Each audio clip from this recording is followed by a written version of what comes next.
ఐదేళ్లు రాష్ట్రాన్ని నాశనం చేసి ఇప్పుడు పోరుబాట. విద్య, వైద్యం, విద్యుత్ రంగాలను నాశనం చేసిందెవరు? రెవెన్యూ సదస్సులతో భూదందాల భాగోతం బయటపడుతుందని ఉలికిపాటు. ఆందోళనలు సృష్టించి అభివృద్ధిని అడ్డుకోవడానికి కుట్ర. జగన్ రెడ్డి లాంటి అరాచక శక్తిని ఒకసారి నమ్మి మోసపోయాం.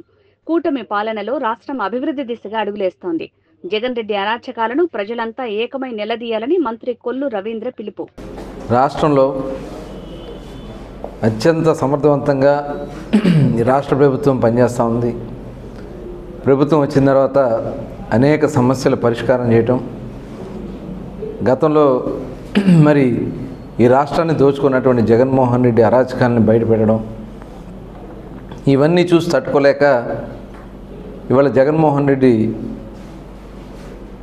పోరుబాట అని చెప్పి మాట్లాడుతున్నారు. అసలు మీకు ఏ అర్హత ఉంది? ఇవాళ రాష్ట్రాన్ని సర్వనాశనం చేసి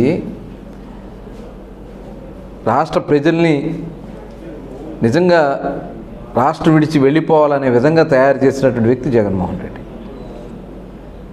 ఇవాళ మాట్లాడుతూ ఉన్నాడు, మేము వచ్చిన తర్వాత అన్ని సమస్యలు పరిష్కారం చేస్తూ ఉన్నాం, మీరు చేసినటువంటి అరాచకాలన్నీ కూడా బయటకు తీస్తూ ఉన్నాం, ఆ చట్టం మొత్తం కూడా బయటకు వస్తూ ఉంది ప్రజల్ని డైవర్ట్ చేయడం కోసం. నిజంగా నీకు దమ్ము ధైర్యం ఉన్నట్టయితే మొన్న అసెంబ్లీ సమావేశాలకు వచ్చి నువ్వు మాట్లాడాలా? నువ్వు అసెంబ్లీ సమావేశాలకు వచ్చి మాట్లాడకుండా ఇప్పుడేదో పోరుబాట రోడ్డు ఎక్కుతాం. ఏం చేయాలనుకున్నావు ఈ రాష్ట్రాన్ని? ఇవాళ తరలిపోయినటువంటి పెట్టుబడులు ఈ రాష్ట్రాన్ని తిరిగి వస్తున్నాయి. ఇవాళ రైతు సమస్యలు, రైతులు ఇవాళ కష్టాలు పాలవడానికి కారణం నువ్వు కాదా జగన్మోహన్ రెడ్డి గారు?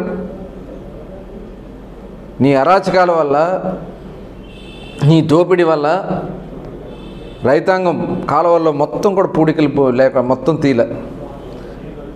కనీసం పారెడు మట్టి తీసారా 5 సంవత్సరాల్లో? ఇవాళ మేము సక్రమంగా సమయానికి నీళ్ళు ఇవ్వడం బట్టి ఇవాళ రైతాంగానికి చక్కగా పంటలు పండాయి. రైతుకు కూడా ఎక్కడా నష్టం రాకుండా మాయిశ్చర్ శాతాన్ని కూడా 5 పాయింట్స్ కూడా అదనంగా కదిపి తీసుకుంటా ఉంటే ఇవాళ పండినటువంటి పంటకి రైతు తోలిన వెంటనే 48 గంటల్లో వాళ్ళ అకౌంట్లో డబ్బులు పడుతున్నాయి. 5 సంవత్సరాలు నెలలు మీకు ఆఫీసుల చుట్టూ, మిల్లుల చుట్టూ డబ్బుల కోసం పడిగాపులు పడింది వాస్తవం కదా. ఇవాళ మీరు నీతి కబుర్లు మాట్లాడుతూ ఉన్నారు. ఇవాళ కరెంటు బిల్లుల పాపం మీది కాదా జగన్మోహన్ రెడ్డి గారు? పీపీఎల్ని రద్దు చేసావు. ఇవాళ పీపీఎల్ రద్దు చేయటం వల్ల ఇవాళ ప్రజలందరూ కూడా కరెంటు బిల్లులు బారిన పడాల్సిన పరిస్థితి వస్తుంది. మొత్తం అప్పుల పాలు చేసావు. ఈ రాష్ట్రంలో ఉన్నటువంటి టోటల్ వ్యవస్థని, విద్యుత్ వ్యవస్థనే సర్వనాశనం చేసావు. అతి తక్కువ ధరకి గతంలో పీపీఎల్ ఒప్పందాలు అయి ఉంటే అధిక రేట్లకు నువ్వు కొని ఆ రోజు చేసినటువంటి అప్పుల వల్ల ఇవాళ ఈ పరిస్థితి వస్తూ ఉంది. దాని గురించి నువ్వు ఎందుకు మాట్లాడవు?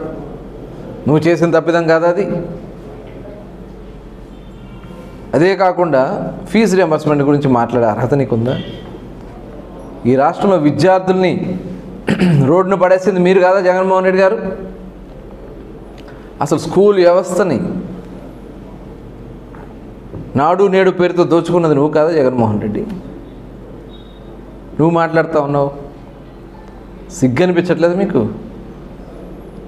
ఈ సోకాల్డ్ వైఎస్ఆర్ పార్టీ నాయకులు కూడా చెప్తా ఉన్నా, చేతకాని దద్దమ్మ జగన్మోహన్ రెడ్డి. ఇవాళ సమర్థవంతంగా పనిచేస్తున్నటువంటి ప్రభుత్వం తెలుగుదేశం, జనసేన, భారతీయ జనతా పార్టీ కూటమి ప్రభుత్వం. ఇవాళ ఒక్కొక్కటి బయటకు వస్తూ ఉంటే ఇవాళ ఏకంగా పేదవాడు కడుపు నిండా తినాల్సినటువంటి బియ్యాన్ని కూడా దోచుకున్నాడు ఈ జగన్మోహన్ రెడ్డి. ఇవాళ ఇన్ని వేల టన్నుల, లక్షల టన్నులు అవినీతి జరిగింది. ఈ భాగవతం బయటపడద్దని చెప్పి డైవర్ట్ చేయడానికి, ప్రజలను డైవర్ట్ చేయడానికి ఇలాంటి చీప్ ట్రిక్స్ వాడుతూ ఉంటాడు. షిప్పుల్లో సీజ్ చేశారు.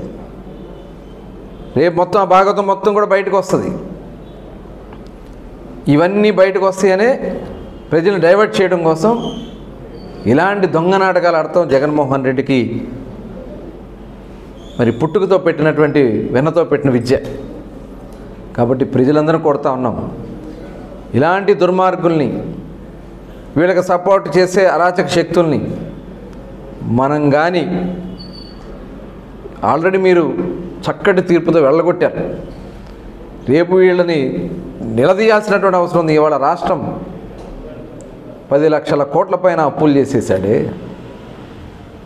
ఇవాళ రాష్ట్రంలో ఈ విద్యుత్తుని సర్వనాశనం చేశాడే.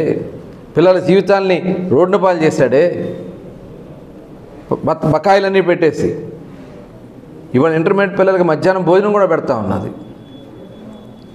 ఇవాళ పథకాలన్నీ ఒక్కొక్కటి ఇచ్చుకుంటూ వస్తున్నాం. పెన్షన్లు పెంచిన పెన్షన్ వల్ల 33,000 కోట్ల రూపాయలు ఇవాళ ప్రభుత్వానికి పడుతుంది. ఏ రాష్ట్రం ఇట్లా భారతదేశంలో దమ్ముంటే జగన్మోహన్ రెడ్డి చెప్పానండి. ఇంత పెద్ద ఎత్తున 65 లక్షల మందికి పెన్షన్లు ఇస్తున్నటువంటి ప్రభుత్వం. అన్నా క్యాంటీన్లు పెట్టించాం.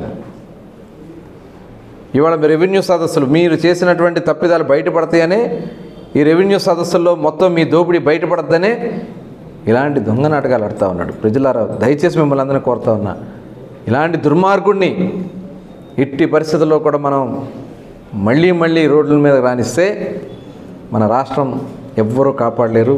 చక్కటి తీర్పిచ్చుకున్నాం, చక్కగా పరిపాలన చేస్తూ ఉన్నాం, చక్కగా రాష్ట్రాన్ని అభివృద్ధి చేసుకుందాం.